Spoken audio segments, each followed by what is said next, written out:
Arkadaşlar merhabalar. Ön yürüyen düzen ve arka yürüyen düzenle ilgili birkaç böyle tespit edilemeyen veya genelde ses unsuru sebebi olan elemanlardan bahsedeceğim. Neler var? Şimdi kontrollerime üst tablayla başlıyorum. Üst tablada şu yan hareketi kısıtlı yapması gerekiyor. Bu biraz boşlamış. Alta doğru baskı uygulayıp levyeyi şu pozisyonuna takıp alta doğru baskı yaptığında rotilin durumunu kontrol edin. Bu rotil değişmiş. Kaynak yapılmış. Sadece rotil değişimiyle. Muhtemel bunun çapı buraya uyumlu olmadığı için kaynak yapılmış. Levyeyi bir de alt rotil kontrolü için alttan yukarıya doğru şu taşıyıcı bölümünü yukarı aşağı esnettireceğim. Burada da bu alt rotili kontrol edeceğim.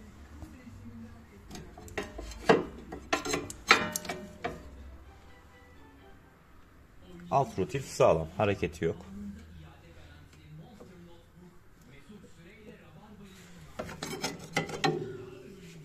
Sıklıkla ses araştırılır, bulunamaz.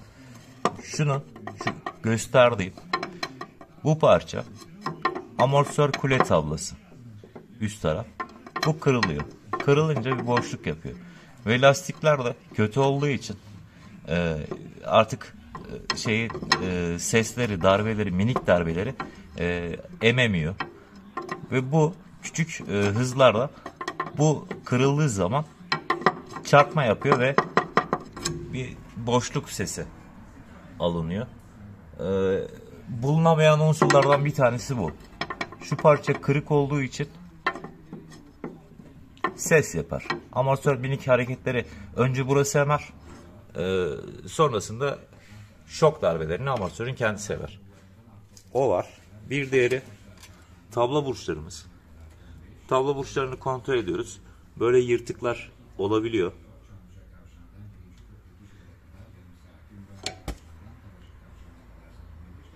Yönünü kontrol ettiğimizde bunun yönü de yanlış. Şuraya bir işaret vurulmuş. Bu yeni değişmiş zaten.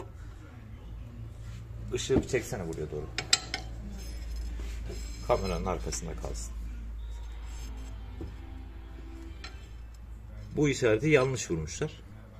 Normalde şuradaki ok işareti olur şu noktada. Bu da bizim şu arkadaki şu bölümü bir tık işte 5 santim kadar dışarıda işaretlemesini yapıyor. Orijinal yeri. O da şu noktalara denk geliyor. Yönü yanlış. Esnemesi var. Burada değiştireceğiz. Bunda karşılaştığım bir başka durumda viraj lastiği. Bu da ses yapar. Bunu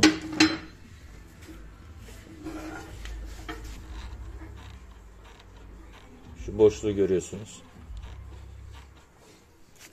Z-Rod diye akla gelir. Z-Rod'da bir şey yok. Sağlıklı görünüyor. Ama bu viraj lastiği sanırım değişmiş. Evet. Bu aracın değil. Çapı kısa olduğu için bu ses yapar. Z-Rod'lar kontrol edilir. Başka amortisör alt tablanın amortisör burcu. Bu da ezilmiş. Sürekli yük bunda olur. Aracı taşıyıcı yüklerden en fazla yük buraya gelir. Alt rotile gelir. Aracı taşır. Bunlar önemli unsurlar. Başka arkalara geçelim.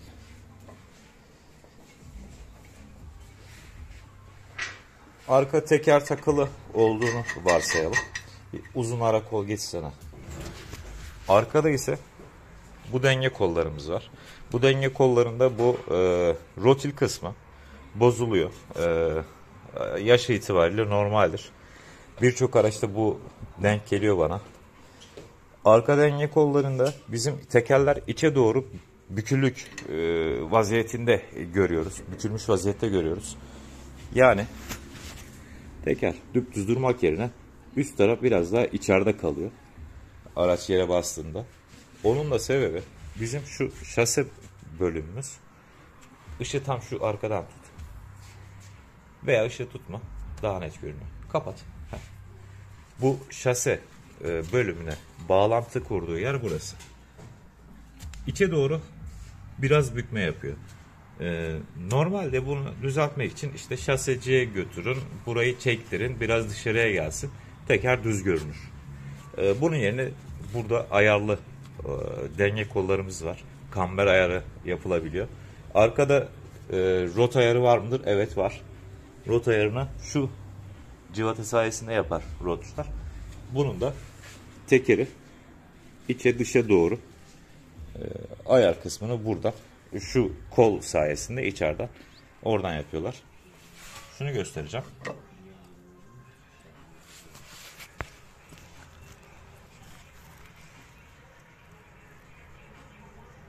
Bu boşluğu kamerada görüyorsunuzdur umarım. Çünkü hissedilir. Sesle yaptırayım. Teker takılıyken daha rahat anlaşılıyor bu. Bu hem içeriye doğru büküm sağlıyor hem de bozulduğu için bu rotor kısmı ses yapıyor. Z-rotlar evet kontrol edilmesi gerekir. Viraj lastikleri boşluk var mı? Onlar bakılır. Bu viraj lastikleri de iç çapı genişler ve kauçuk sertleştiği için ses yapar.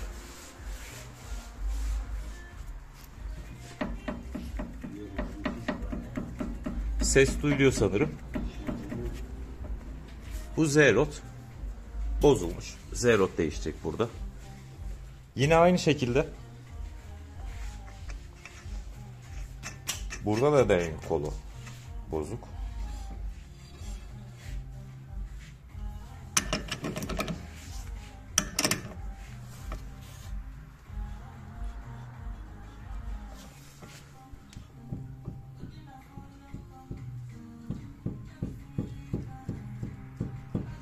Ses duyuluyordur umarım.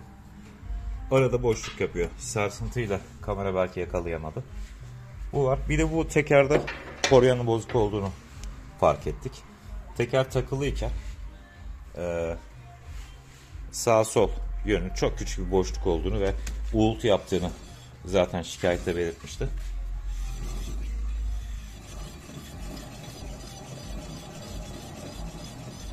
Bir hışırtılı ses. Şöyle mikrofonu yanaştırayım.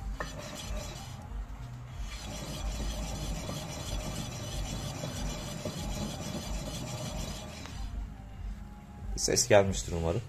Dinleyeceğiz. Evet, bu da kırılmış. Burası ne bizim? Arka tekerde de bulunuyor. Arka yürüyen elemanların içerisinde bulunuyor. Far yükseklik sensörü ya da potansiyometresi. Burada bu parçamız var. Z-rot niteliği taşıyor. Bunlar suya, korozyona çok maruz kalıyor ve gördüğünüz gibi şurası kilitlemiş. Burası hiç hareket etmediği için buradan kırmış. Bu kısım gibi hareketli olması gerekirken burası kaynamış ve kırmış. Bu parçayı da daha önce tarif etmiştim nasıl yapılır. Yapamayanlar için de elimde var demiştim. Başka ön tarafa tekrar geçeyim. Orada var mıydı? Bu önde. Başlıca unsurlar dediğim gibi bulunamayan şu üst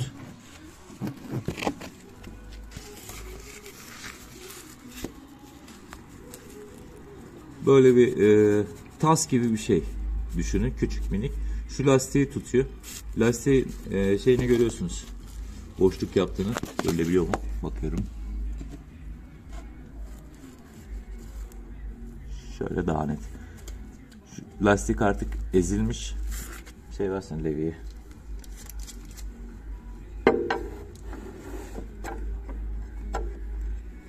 İçeride böyle bir boşluk. İçerisinde hareket ediyor diyeyim. Şu parçamız kırıldığı için şu bölümden ayrılıyor ve tıkır tıkır ses yapar. Bu da çok boşluklu olduğu için ses aranır ve bulunamaz. Bu tabla az önce bahsetmiştim. Hareket yapmaması gerekiyor diye.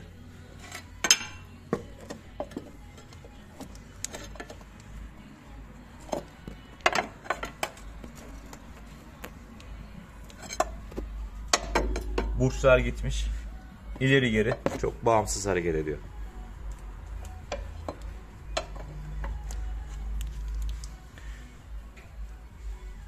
Evet, bu bölümü kontrol ettim. Diğer eksikleri de yapacağız. Tablo burçları da dediğim gibi yanlış ve yırtılma başlamış. Bunlar değişecek. Motor kulaklarının tarifini yapmıştım. Nasıl kontrol edilir. Bunda da yırtık var.